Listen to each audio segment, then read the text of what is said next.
days are never ending, when the nights are feeling lonely. There's a place that I can go, where the birds are free to roam, in the sky, flying high, over fields of green. And where the stars inside the sky, we're the last ones shining bright, pushing through the storm tonight. We'll be burning on and on and on. We're the stars inside the sky, we're the last ones shining bright, pushing through the storm tonight. We'll be burning on and on and on.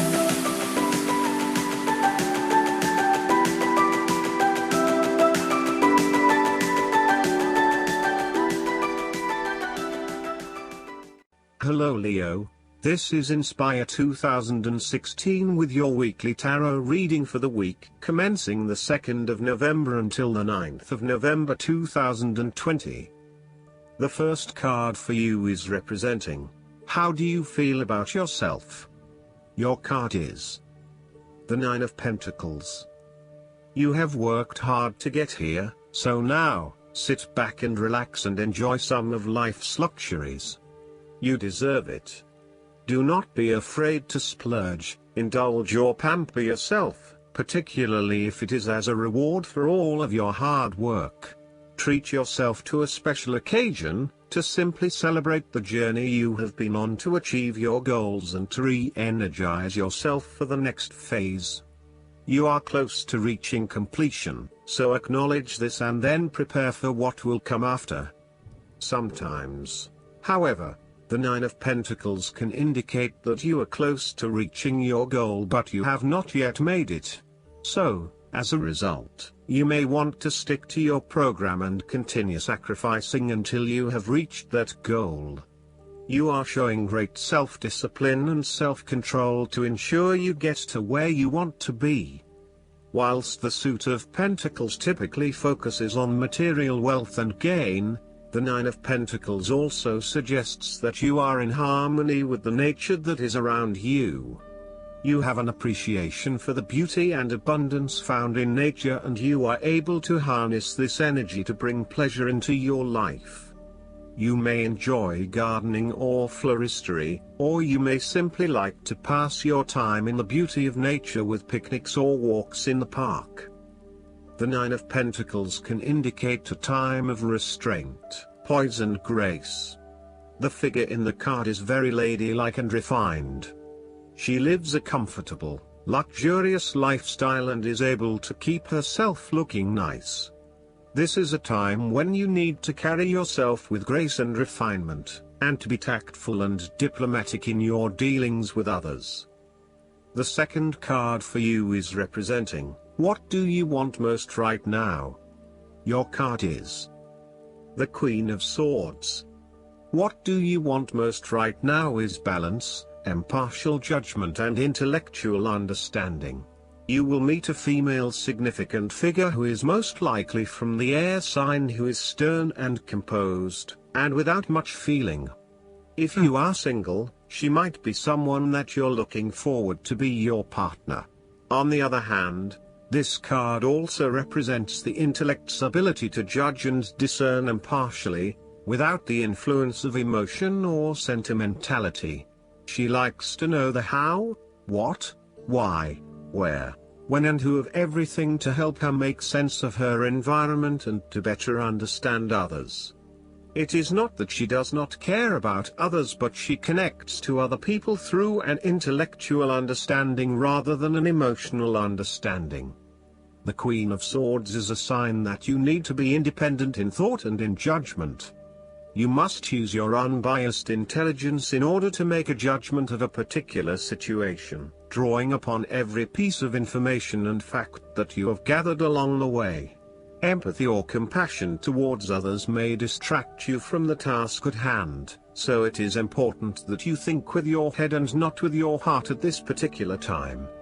Do not let emotion get in the way. Rather, use fact and logic to make your decisions. The Queen of Swords also has an innate ability to tell it like it is. She is a quick thinker and highly perceptive, and as such, She can cut through the noise and confusion to get straight to the point. There is certainly no beating about the bush, or softening of her comments, opinions and thoughts. She is upfront and honest about her opinions, and expects the same from others. The best way to interact with the Queen of Swords, therefore, is to remain as impartial as possible, and to present your thoughts and opinions concisely and honestly. The third card for you is representing your fears. Your card is the Six of Wands. You are afraid and doubting your abilities and your potential for success. You may feel negatively about yourself and as if you have failed both yourself and others. You are lacking confidence, and need the support and recognition of others to pick you up and give you strength again. You have had a fall from grace and have not received the public recognition you were seeking. You have either received no feedback for your efforts, or negative feedback. You may have expected things would have worked well, but instead you are being punished in some way, or you are being neglected for your efforts thus far. Now, your confidence has taken a hit, as has your professional reputation, or at least your perception of your reputation. If a particular project has not been as successful as you had hoped, you may be no better off moving to a new environment so that you can rebuild your personal reputation and brand, rather than trying to fix something that has already broken. You may be trying to achieve too many things at once and may not be doing a good job at juggling all of these commitments. It may be best to focus on only a few things and do them well. This will help you feel more inspired and motivated about the activities you do commit to. This card can reflect the transitory nature of success. One moment, you are on top of the world because you have achieved great things, but then the expectation has been set that you will continue to perform to this level, and when you do not, then you are suddenly knocked down and criticized. While victory and triumph feel great at the time, recognize that it is only temporary and you will have to continue sustaining a high level of performance to be acknowledged. The fourth card for you is representing what is going for you. Your card is the Four of Pentacles. You are very conservative about money and are not inclined to gamble in financial matters. You are very protective of what you have accumulated over time, and slowly and steadily you increase your net worth through saving money and safe investments. You are self-sufficient both financially and emotionally, as you often equate money with emotional security. This card also indicates possessiveness, greed and an overly cautious approach to life. You may be afraid to take risks, both financially and emotionally, for fear of losing everything that you have attained so far. As a result, you may be vaguely unhappy and unfulfilled. Deep down you are starting to realize that you have sold out for a conservative and overly safe approach to life. Thus, the Four of Pentacles indicates one of the dangers of prosperity, the temptation to value money far above its real worth. If wealth and financial success lead to a miserly or penny-pinching attitude, then you have found yourself in a narrow-minded state where nothing is perceived to have any significant value other than money. This attitude is an expression of extreme attachment to the material things of the world and is unhealthy in the long term. Sometimes, the Four of Pentacles can indicate an inflexible attitude that is resistant to change. You have already established a way of living that now works for you, so why change? Change appears to be a threat to your certainty, safety and security, and may place you at risk of losing all that is important to you. Any suggestion of doing things differently is therefore going to be met with resistance for fear of how it will impact your personal sense of security. Thus, you are more likely to favor tradition and tried and tested ways of doing things, rather than taking any risks at this point. The fifth card for you is representing what is going against you. Your card is the Five of Wands. You have tendency to avoid conflict wherever possible. You may find that any sort of tension or conflict makes you feel quite uneasy and you wish it would just go away. So, you deflect a lot of that energy and just ignore the problem, if there is one. The trouble, however, is that in doing this, you may just be pushing some of your own concerns to the side, without really dealing with them or being assertive about them. Some conflict can be good, particularly if it is constructive and teases out the underlying issues in a way that then generates a better solution.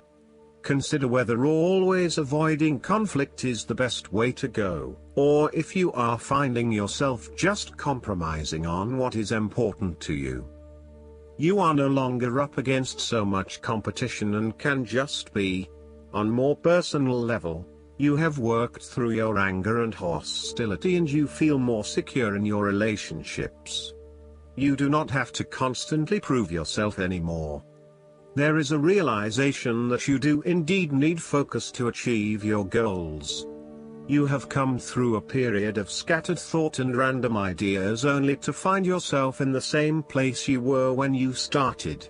You now acknowledge that if you are to progress your goals further, you must focus your attention on your key priorities and stay committed to your goal without considering even more possibilities or opportunities. The last card for you is representing the likely outcome that you may have. Your card is the Ten of Cups. This card is indicative of a harmonious and loving family life. All family members are getting along with each other and there is a lot of happiness and love shared. No one is fighting or causing any tension. Instead, it is an environment of peace and happiness that lends itself to warm and loving relations. The presence of the Ten of Cups may even reflect an upcoming family holiday where you can rest and relax together, creating fun and happy family memories. There may be a family reunion or a family celebration where members of your extended family come together. This is a wonderful time to bond with your family and lay the foundation for a happy and harmonious future together. The Ten of Cups is also a very positive card in terms of romantic relationships and may indicate either the beginning of a new, very happy relationship, or the ultimate satisfaction of a long-term relationship. Commitment and love are the requirements of such satisfaction, yet this card promises that with the required effort a lasting love can be built. The time will also be made for the enjoyment of pleasures, which may be shared with another person whom you love. Outside of relationships and the family, the Ten of Cups is also reflective of your personal values system and what you believe will bring you the ultimate fulfillment and happiness in your life. This card represents a time when you are very clear on where your personal beliefs and values lie and you have successfully created a life that is aligned to those values. It may reflect a spiritual or religious person who lives in peace and harmony. It may also reflect strong family values that were instilled within you early in life which are now helping you to create a fulfilling lifestyle. The Ten of Cups encourages you to follow your heart and go with your intuition about where the best opportunities lie. As an intuitive person, you know that you can trust your gut feeling to guide you. When you feel truly happy and inspired about something, you know that that is the way to go. Aim to seek out opportunities that make you feel fulfilled and that are aligned with your personal values, rather than simply following the path that others expect you to take. You have to do what feels right to you and you only. Last but not least, the guidance card for you is the Horse. The horse appears on your path to offer assistance. If you're asking a question about your life, the horse says that you will indeed receive help from another to aid you on your quest. Too often, do you refuse help from others? Do you sometimes feel that although you give to others, no one helps you? Well, you don't have to walk the whole way alone. You can get help. The horse appears to remind you that assistance is for the asking. Sometimes you need to be carried to get to your destination. Trust that when the horse appears, help is yours. Remember to ask for it. I hope that you enjoy everything, and if you like the reading, just please click subscribe and you will get instant notifications every time we publish a new video right to your YouTube. Thanks.